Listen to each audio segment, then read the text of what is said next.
हाँ, अपने परिवार में आए हैं। आप जानते हो, एक फ्रीडम फाइटर का परिवार है जिसने देश की शहादत के अंदर पूरा का पूरा योगदान दिया है। इनके फादर ने, फिर उसके बाद हस्बैंड ने, तो इससे बढ़ के और क्या होगा। मैं तो एक फ़ौजी की बेटी हूँ, तो मैं समझ सकती हूँ कि कितना ज़बरदस्त जो है सैक्रिफाइस होता है फैमिलीज़ का जो है। और वो सैक्रिफाइस उन्होंने करा। आज दोनों बच्चों को बड़ा करा बहन जी ने हमारी, और दोनों बच्चे अब अच्छे अपने अपने जगह पर लगे हुए हैं। बिटिया डॉक्टर बन गई, दूसरा जज बनने जा रहा है। तो भगवान करे खूब आगे जाएं। और अल्टीमेटली वो कहते हैं ना, ये जो शहादत है, ये this is the supreme sacrifice इसके लिए, देश के लिए। मेरे पिताजी हमेशा कहते थे कि ये सुप्रीम सैक्रिफाइस बहुत ही होते हैं कर्मों वाले जो होते हैं उनको मिलता है। तो पीछे वालों को दुख जरूर होता है, लेकिन जो ये आत्माएं हैं वो सीधा वीर गति को प्राप्त होती है। एसवाईएल को लेकर क्या कहना चाहिए? एसवाईएल का देखिए, आपको मैं बहुत बारी बोल चुकी हूँ, और आई थिंक मेरी तरह से कोई स्पष्ट बात करेगा भी नहीं। एसवाईएल राजनीति की जो है भेंट चढ़ चुकी है। चौधरी बंसीलाल जी ने ये नहर इसलिए निकाली थी कि आने वाले समय में दक्षिण हरियाणा को ये पूरी तरह से सिंचित करे, क्योंकि उनको नज़र, वो 100 साल की आगे की सोच थी उनकी।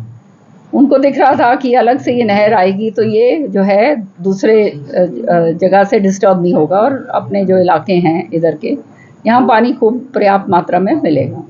लेकिन दुर्भाग्य की बात, उनकी सरकार चली गई। उसके बाद जो सरकारें आई, उन्होंने पंजाब का ज़्यादा हित साधा, क्योंकि कोई पगड़ी बदल भाई थे, बादल जी, और कोई इधर से उधर, तो हरियाणा का तो हित देखा ही नहीं। और आप जानते ही हैं, उसके बाद फिर ये लटकती रही बात। फिर कोर्ट के अंदर जो है ये मसला गया। कोर्ट के जाने के बाद कोर्ट ने 11 नवंबर आई थिंक को फैसला दिया कि ये हरियाणा का हक का पानी है। अब बात यहाँ आती है कि इन बिटवीन क्या हुआ है। घटनाक्रम ये हुआ कि पंजाब ने तो सारी पूरी तरह से ये नहर को पाट दिया। पाट के जो है सारा का सारा जो है ज़मीन है वो अलग अलग किसानों को जो हैं जहाँ पे भी, उनको वहाँ मुआवजा भी उठा लिया और उनको ज़मीन भी वापस दे दी। तो ये तो अब एक राजनीतिक वो हो गई है। तो इसके ऊपर तो अब पंजाब का तो वो कहते हैं ना, ये कभी भी किसी भी तरह से जो है ये पानी को आने नहीं देंगे हमारे पास।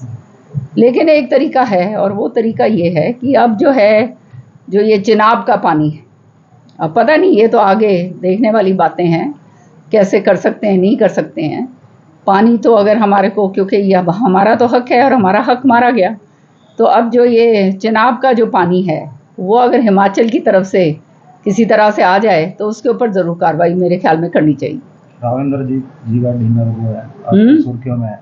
रावेंद्र जी का डिनर जो है सुर्खियों में चल रहा है। भैया डिनर दिया था, अब उसमें सुर्खियों की क्या बात है। जो ठीक है, सम्मान की बात है जी। हाँ, उनकी जो वो स्थल बनाए गए हैं उनकी देखरेख ठीक ढंग से नहीं हो पाती। किनकी? सैनिकों के जो सम्मान समारोह बनाए गए हैं, कहाँ पे ठीक नहीं हो रही? कहीं पे भी नहीं है। कहाँ नहीं है? रख रखाव जो शहीद स्मारक जो स्मारक स्थल बनाए गए, दिल्ली में तो बहुत अच्छी तरह से देख रेख है, और कहाँ नहीं है अच्छी तरह से? हरियाणा की बात, हरियाणा में किधर ठीक नहीं है? किसी भी गांव में देख लो आप।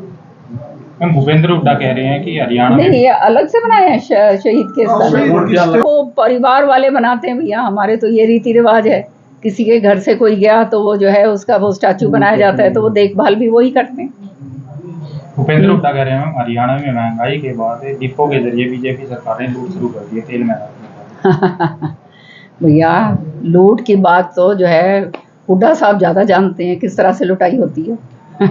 वो दूसरों को सबक की बात कर रहे हैं इस तरह की, जब वो बात करते हैं तो हंसी आती है, क्योंकि सारा हरियाणा लूट दिया। HPSC अभ्यर्थियों ने भूपेंद्र हुड्डा को ज्ञापन सौंपा और भूपेंद्र हुड्डा ने कहा कि बाहरी लोगों को ज़्यादा नौकरी दी जाए। ये सब बेकार की बातें हैं। कांग्रेस अब जब इनके पास कोई बात, कोई मुद्दा रहा नहीं है, तब ये इस तरह की बात ये कर रहे हैं, बाहरी लोगों को दी जा रही है। आप ये बताइए, हिंदुस्तान के अंदर ये सारे के सारे, आप भी हिंदुस्तानी हैं, कहीं आप आंध्रा में जाएंगे तो आपको भारी कहा जाएगा, या आप तमिलनाडु से कोई आएगा यहाँ उसको भारी कहा जाएगा? हम सारा एक देश है, ये भारतवर्ष है, और सारा का सारा जो है सारे प्रदेश उसके जो हैं अभिन्न अंग हैं। तो ये बाहरी तो उसको कहा जाएगा, कोई अंग्रेज आ जाए या कोई अफगानी आ जाए या कोई पाकिस्तानी आ जाए, फिर तो हम कहेंगे उसको बारी।